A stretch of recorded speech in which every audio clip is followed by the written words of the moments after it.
Ano ba para sa'yo?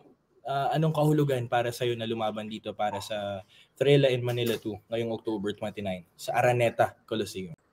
Um, so, sobrang importante 'to, eh, kasi una na, dito pa talaga sa Pilipinas yung gagawin ko yung laban and, um, lahat kumbaga, kumbaga ito yung, ah, after ko mag-amateur, after ko mag-Olympics, ito na yung, panibagong career ko, na binubuo. Yung Actually yung kaba ko, yung pressure ko, yun po yung ginagamit kong motivation sa training, eh.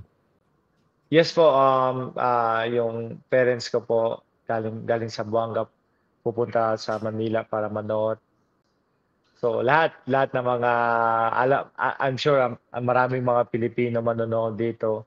So ayun kaya, itong laban na 'to kumbaga iaalay ko sa mga, kababayan natin na sumusuporta na. So ayun, ito, gusto ko ipakita sa mga kababayan natin na yung tuwa, yung saya na mararanasan nila pagdating dito sa Thrilla in Manila.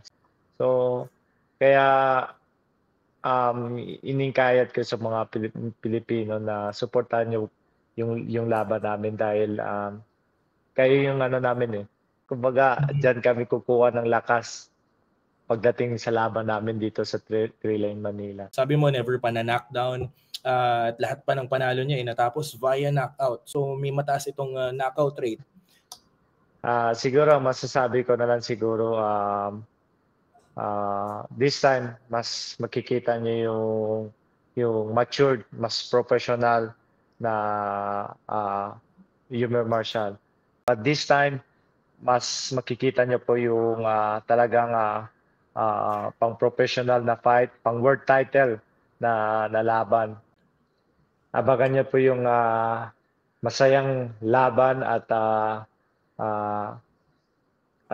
exciting na laban na aabangan ng mga kababayan natin.